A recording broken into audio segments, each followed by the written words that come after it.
Hello and welcome to another video by the Bearded Tech Guy. In this video, I'm excited to do an unboxing, setup, and review of the recently released Soundcore InfiniPro soundbar by Anker. Anker actually shipped me this soundbar under their We Love to Test program so that I could test it out, and I plan to give you my honest opinion on it. As you can see, the box is pretty big and doesn't fully fit within the frame of my current setup, and I will get into the dimensions of the soundbar itself very shortly. The biggest feature of the Soundcore InfiniPro is its support for Dolby Atmos. Dolby Atmos is a newer sound immersion technology that is supposed to bring listeners right into the action of their favorite movie, TV show, or song. At a very high level, Dolby Atmos provides the immersion of multiple speakers by changing the way sound is traditionally presented. This includes speakers overhead, such as in a ceiling, to provide a dome of sound. Dolby Atmos furthers the experience by allowing for sound to be placed specifically within the sound field instead of just using a channel. This is said to allow for a true surround sound experience. The InfiniPro features a left and right channel, each at 30 watts, and a 60 watt subwoofer for a total output of 120 watts.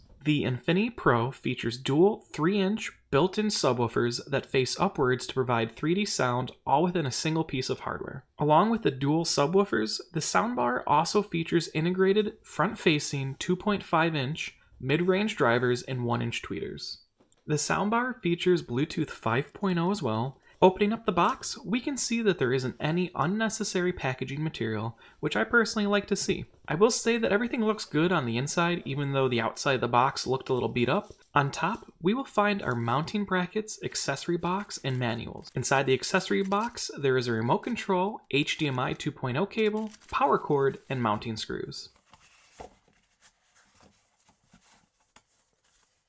The soundbar itself feels pretty heavy.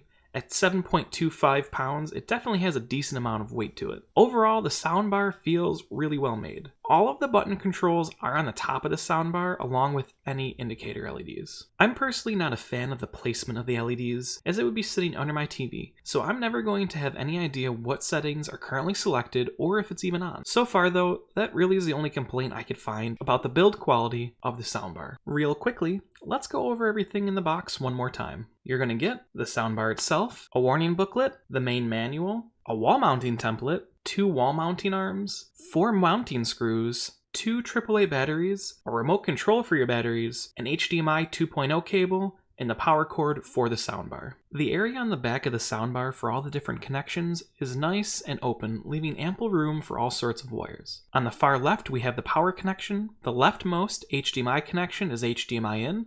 This would be from your source, such as a Blu-ray player or Xbox. The right HDMI port is going to be HDMI out, and that supports ARC. There is a USB port on the left of the HDMI in port, but this USB port is only used for firmware updates. We then have the aux port on the left of the USB port, and then finally we have the optical in, which is also referred to as TV in for the soundbar.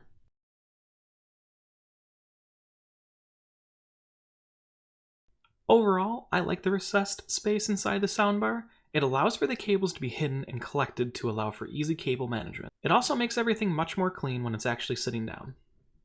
The dimensions of the InfiniPro are 36.6 inches wide, 4.7 inches deep, and 2.4 inches high. This is actually a pretty thin soundbar. Unfortunately for me, I'm going to have to move a few things from in front of my TV. Right now, I have my Roku Ultra, Logitech Harmony Hub, and 2 GameCube adapters for the Nintendo Switch right under my TV, so all of those little goodies will need to get relocated. Once set up though, it does look really nice sitting under my TV. Something to mention is that the soundbar does sit in front of the TV bezel a little bit. It does not block any of the actual screen, but something to note with this TV. I will have the model number of this LG TV in the description below. On the top panel of the soundbar, you will find 5 touch buttons on the left and 6 status LEDs on the right. The far left button is the power button. Next to it is the source button. Pushing the source button will toggle through the different input modes. Next to the source input button is the button for Bluetooth. Pushing it will activate Bluetooth mode, while holding it for 3 seconds will activate pairing mode. Next to the Bluetooth button is the volume up and volume down buttons. On the right side of the Soundcore logo, you will find the HDMI indicator, followed by the TV, aux, and Bluetooth indicator. Only one of these will be lit up at any time, letting you know what input source the soundbar is on. Next to those LEDs is the sound mode indicator. This status LED lets you know if you are in movie, music, or voice mode, based on the color of the indicator. And finally, at the far right is the surround indicator. If this indicator is on in blue, then you know Dolby Atmos is being received. As you can imagine, these status LEDs can be very handy, but with them on top, I don't think they will ever be really useful, unfortunately. The buttons on the top of the Soundcore Infini Pro are very responsive and do not take much force to trigger. You can either multi-tap the volume buttons or just simply hold them down to raise and lower the volume. The included remote control feels very well made and lightweight at the very same time. I am one of those weird people who likes a heavy remote control for some reason, but that's just me. The remote itself has a large number of buttons, and while some of them do overlap with the sound bar itself, there is a good number of buttons on it you won't find on the soundbar. These buttons include play pause, as well as previous and next for music playback. Additional buttons include bass plus and bass minus, and these are used to raise or lower the bass level. And finally, there's a handy mute button on the remote. The remote itself is infrared or IR, which means a line of sight is needed for it to work. The remote will work as long as it's pointed towards the center of the soundbar, which is pretty much any part of it where the buttons or status indicators are. Once you're on the outside of this range, however, the remote will not work. I do plan on setting up my Harmony Hub. One feature I do like is the auto sleep mode. If no audio is detected for 15 minutes, the soundbar goes into standby. Once audio is detected on the input, it'll turn back on. This is a feature I have not experienced on all soundbars, so I'm glad it's included in this one. It really gives it a premium feel. Now time for the good stuff, actually using it. For my first test case, I have set up my Xbox One with a soundbar and HDMI pass-through to allow for Dolby Atmos. Right now, Dolby Atmos is still a newer technology and is just starting to really get adopted, even though it was created sometime in 2012. Because of this, not all platforms support Atmos, both from a hardware standpoint as well as a content standpoint. There is a limited number of TVs or Blu-ray players that support Atmos, and a smaller number of streaming devices that do as well. This is not a bad thing, as the technology is still pretty new in relation to everything else. It's just going to take time for everything to catch up. Very similar to how 4K was. As you can see from this spreadsheet, not all streaming services work on all platforms to provide Dolby Atmos. Likewise, there isn't a lot of content yet available on the streaming services. Getting the Xbox One ready for Dolby Atmos isn't a plug-and-play activity currently. You must first install the Dolby Access app from the store. This enables the codec needed to use Atmos. Once it's downloaded and installed, you can open it up to set up playback.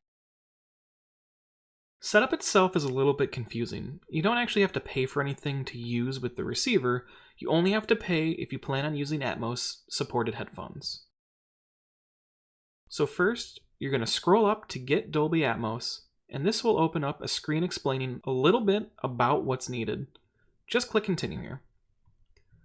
On the next screen, you will see what appears to be settings to change, but it is in fact just a picture. From here, select Go to Xbox One Settings, and this will bring you to the right place. Here, you will change the settings to HDMI Audio Bitstream Out. You will turn Optical off, and set bitstream format to Dolby Atmos for home theater. When you do this, you will get a warning about passing Blu-ray audio directly to the receiver. You will need to accept this warning. After this, you can go back to the Dolby Access app and test out the audio with a few sample clips inside the app.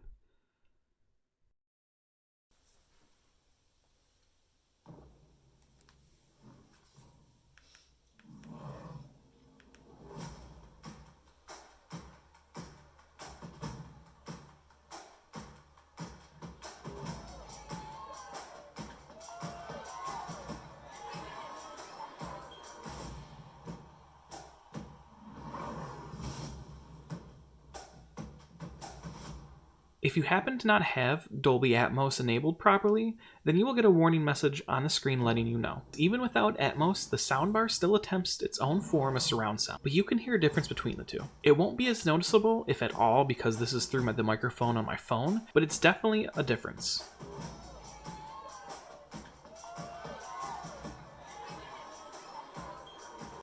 I will be doing some more testing with real movies and games, but I can't show those here, so if I happen to notice anything, I will include them when I do a follow-up review of the soundbar after a few months of real use. I would also like to point out that I did manage to get Dolby Atmos through my HDMI switch. I will include a link to the one I am using in the description below. The last feature I will be touching on in this video is Bluetooth.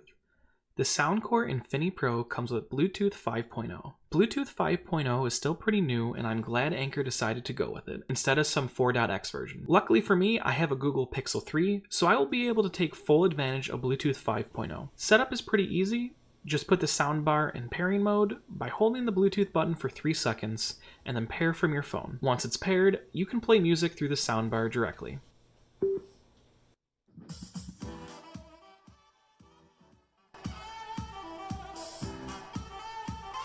I would also like to mention that there is a companion app available for the InfiniPro. I plan to take a look at it over the next few weeks, and we'll cover that in my next video on the soundbar, which will go over my experiences using the InfiniPro after several months. That's it for this video. If you liked what you saw, make sure to give it a thumbs up, as it helps out the channel immensely.